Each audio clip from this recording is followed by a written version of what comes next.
Guess you don't count.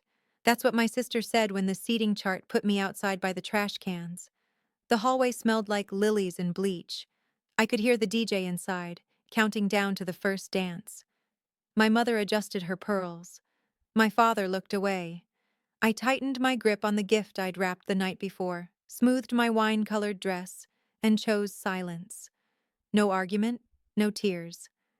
I stood up and walked out into the Vermont air. 5 minutes later, the chandeliers went quiet, and a scream cut the room in half. Here's what happened next.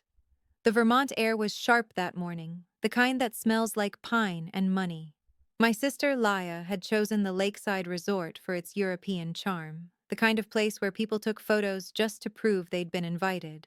The glass ballroom overlooked the water, strung with orchids and candles floating in crystal bowls. Every table inside shimmered under the chandeliers, carefully arranged to reflect elegance, wealth, and status.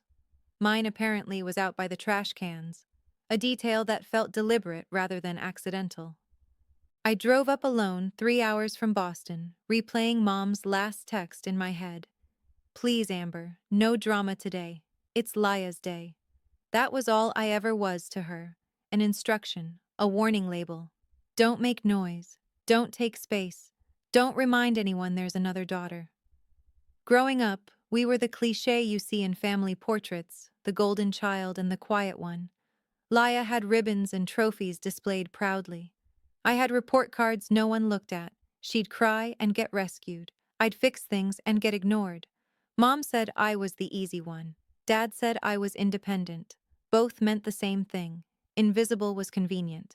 The last time I saw them all together was Thanksgiving 3 years ago. I remember the house smelling like burnt pie crust and lemon cleaner.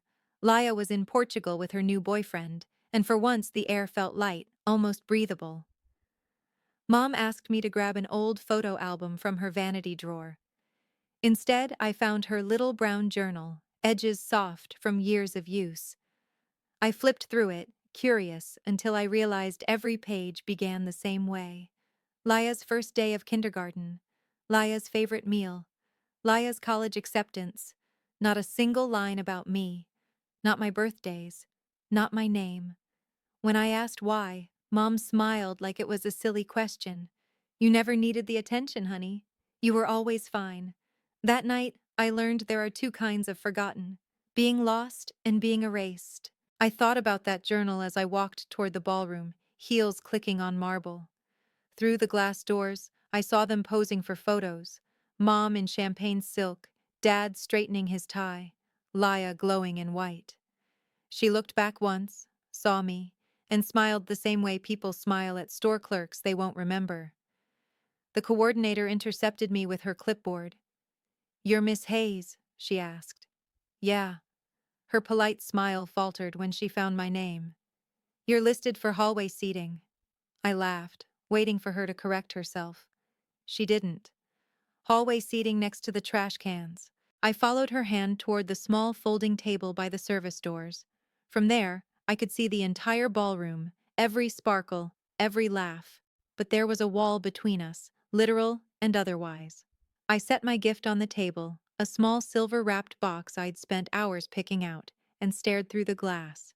Inside, Laya was raising her glass for a photo. Mom adjusted her veil. Outside, I sat in the cold draft and told myself the same lie I'd told for years. It's fine. You don't need them. But the truth pressed against my chest, quiet and solid. Maybe I didn't need them, but that didn't mean they had the right to treat me like I never existed. I tried to disappear into the background like always, but the hallway wasn't quiet. Staff came and went through the service door, wheeling bins of melting ice, laughing under their breath. Every time it swung open, I caught flashes of the ballroom chandeliers glittering, dresses swaying, my mother's hand on Laya's shoulder like a crown of approval. Then the laughter shifted. I looked up and saw Laya walking toward me, bouquet in one hand, veil trailing behind like smoke. She stopped just short of the doorway, her reflection doubled in the glass.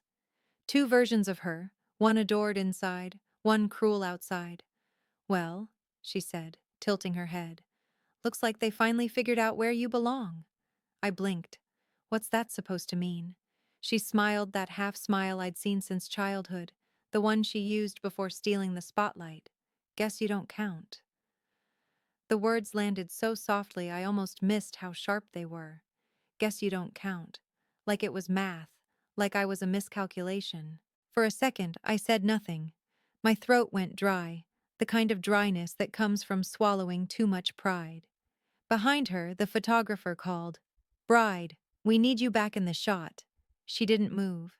She wanted me to react, to cry, to beg, to prove her point. I didn't. I just looked at her long enough for her smile to twitch. "You know," I said quietly, "there's always been space for both of us. You're the one who keeps shrinking it." Her eyes narrowed. "Oh, please, Amber. Not everything's about you. This is my day. You could at least pretend to be happy for once." I let out a small laugh, the kind that sounds like air escaping from a crack. "You made sure I couldn't even sit in the same room. What exactly am I celebrating?" For a moment, the mask slipped. I saw a flicker of something, fear maybe. Then she straightened, lifting her chin. "You always twist things. Maybe Mom was right. You make everything difficult, Mom." The name hit harder than I wanted it to. I pictured that brown notebook again, every page filled with Laya's life and none of mine. "I'm not difficult," I said. "You just never liked that I see things the way they are." She rolled her eyes. "You sound just like Dad, pathetic and bitter." "Face it, Amber. Nobody needs your approval. Not here, not ever." She turned on her heel, leaving a trail of perfume and disdain. I watched her go, her white gown brushing the floor, and felt the familiar burn behind my eyes. But this time it didn't hurt the same way. It burned cleaner. When the door closed behind her, I picked up the small silver box from the table. The gift I'd chosen the night before, wrapped in quiet patience. I traced the ribbon once, then slipped it into my bag. If they didn't want me inside, fine. But I wasn't leaving empty-handed. Not this time. For a while, I just sat there, fingers pressed against the smooth edge of the box, listening to the muffled beat of music leaking through the ballroom doors. It was supposed to be their first dance, a perfect picture. I imagined Mom wiping tears, Dad clapping awkwardly, Laya basking in the applause, the same scene I'd watched my whole life from the edges. But edges cut. I stood up slowly, my reflection caught in the glass panel, still composed, maybe even graceful if you didn't look too closely. Inside the bag, the silver gift felt heavier than it should. It wasn't just a present, it was proof, something that could shatter the image Leia built out of lies. 3 weeks earlier, I'd run into one of her old coworkers in Boston. A harmless lunch turned into a confession. Laya had been bragging for months about marrying Rich, about how easy it was to make Noah trust her.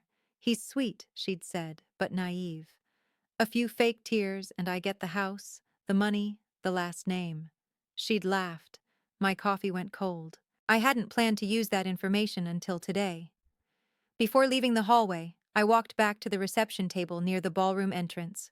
The wedding planner was distracted, fussing over centerpieces. I slid the small silver box among the other gifts, right on top of the pile labeled to Laya and Noah. My handwriting was neat, deliberate.